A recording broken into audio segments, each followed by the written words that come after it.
Hello, welcome everyone to part 2 of our class. So in the past 2 weeks, we have looked at the introduction to the field of international development and the changing approaches to development and some of the alternatives and criticism. For the next 2.5 weeks, we will focus on understanding the causes and dimensions of poverty and sustainability. What I mean here is that we will look more closely to the individuals and groups of people who are supposed to benefit from international development and look at what are the possible cultural, structural, social, and other factors, geographical factors, for example, that contribute to their circumstances. In other words, we are trying to understand more why poverty occurs and what is important, what is required to ensure sustainable development. So why do poor people remain poor? So this is $1 million question. And if you remember, in our last module, we talked about some theories that give some suggestion that why some countries remain poor.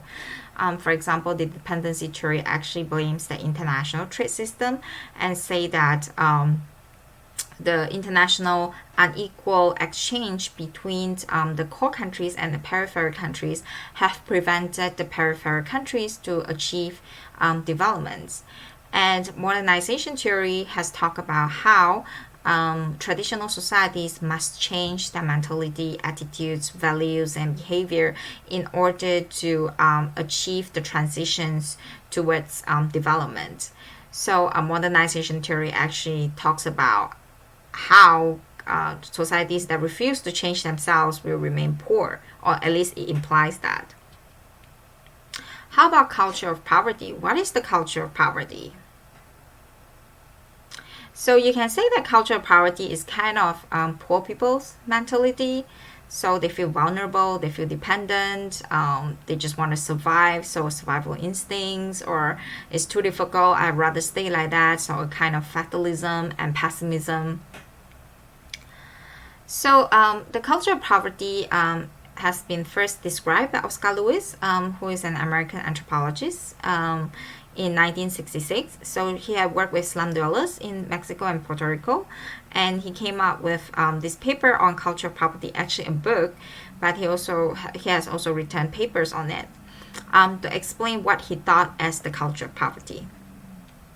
So first of all, I want to explain a little bit what do we mean by culture here. So specifically, according to Lewis, culture is what that provides human beings with a design for living, with a ready-made set of solutions for human problems, and so serves a significant adaptive functions.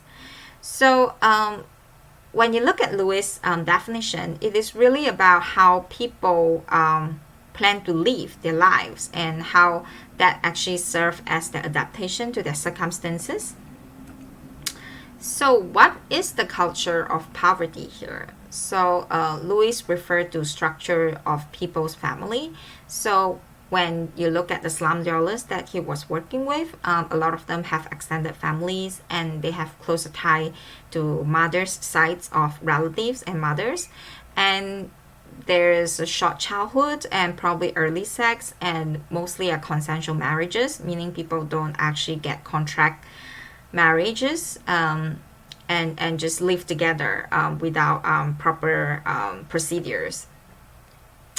And then he also talked about interpersonal relationships and talk about how slum dwellers whom he worked with were lack of social organizations and trust, and there was a kind of moral cynicism that people don't trust that other people have goodwill and they will do or behave according to this belief. And then also spending habits, how the poor people are paying a lot for a small amount of quantity or not doing so-called rational choices when spending. For example, maybe spending money on alcohol or cigarettes rather than saving for the future. And also, he talks about value systems. So maybe some poor people has this fatalism value, meaning they just think that everything is destined. So there's nothing they can do to improve their conditions. And also dependence. So they might want to be dependent on other people and don't especially value self-reliance or independence. And also, poor people tend to be more present-oriented, meaning they focus more on valuing the presence and making the most out of the present, and rarely thought about how to plan for the future.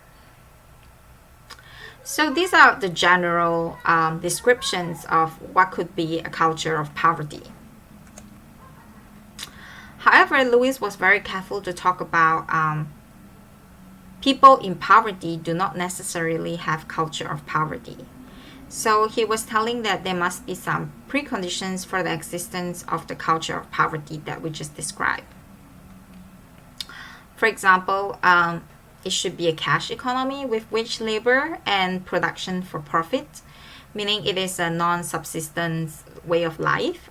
People are relying on other people to pay them wages, so not possible to gain your own food by growing your own food. So that's why it's quite typical in a slum area. And then a persistently high rate of unemployment and underemployment. So it has to be a combination of a cash economy with unemployment, because that will be really a severe issue compared to places with they're growing their own food. Not having unemployment might not have the similar impact. And then there should be no safety nets, and the poor people or these people will be actively discriminated by society at large. And also the dominant class values wealth, accumulation of wealth, stresses the possibility of upward mobility, and explains low economic status as the result of personal inadequacy. So they are being actively blamed for their own circumstances of deprivations. So actually, if we look closely at Lewis' argument, he was really saying that culture of poverty is people's ways of coping with hopelessness and despair, right? And he was emphasizing that many primitive societies with poverty due to low technology or team resources have actually a higher degree of social organization and a relatively integrated, satisfying, and self-sufficient culture. So he doesn't describe this primitive society as having the culture of poverty. So the culture of poverty, as we already mentioned, had very specific preconditions. So maybe we can ask, is this the culture of poverty, or is this the culture of discrimination and inequality? So what was the purpose of Lewis in advancing these arguments? So one of the important things that I think he was trying to say is that some ways of living was deemed inadequate in the 1960s, and people have blamed them as a particular ethnic trait, especially of African Americans. So he was trying to deny that and say that these ways of living was actually a response to poverty rather than belonging to a particular ethnicity or race. And then he also said that government programs should try to emphasize psychosocial aspects of the poor people and not just do whatever they think are appropriate. He actually gave a very interesting and radical suggestion that societies with the mass in poverty should do a revolution instead. So he was really talking about institutional change. So Lewis actually was trying to understand culture of poverty as a response to poverty, not a cause for poverty. And this response to poverty might have further perpetuated their circumstances of deprivations. And he actually understood that there were institutional and societal systemic factors that caused this culture of poverty by saying that it has to be a cash economy located within a society that discriminates them. So in this case, he was very aware of institutional racism, and he was actually really promoting for structural change. You can even call him a Marxist because he suggested revolutions, right? However, he received some criticisms.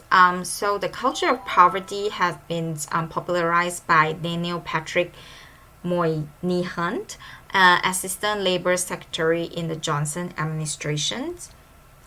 And people who did not go into the original idea of Lewis or did not go into the report by Moynihan in details actually see the use of the word culture of poverty as blaming the poor on their moral deficiencies and own misfortunes. So it becomes very politically incorrect to talk about a culture of poverty and also unpopular. However, the notions of culture of poverty has regained popularity again after decades in 2010 when Patricia Cohen had written a New York Times article talking about how there's more research focusing on the culture of poverty in the recent times. And one of them is by William Julius Wilson, an American sociologist in Harvard University, and he published a book, More Than Just Race, Being Black and Poor in the Inner City in 2009. And he also talked about the culture of poverty and defines it this way. I quote, individuals in a community develop an understanding of how the world works and make decisions based on that understanding. So I have directed you to listen to an NPR recording where people are talking about poverty and the culture of poverty after the publications of the New York Times article in 2010. So there are some people calling in to the radio stations and sharing their own experience of poverty. And what they have said here is that the poor are concentrated in poorly funded public school where teachers don't care.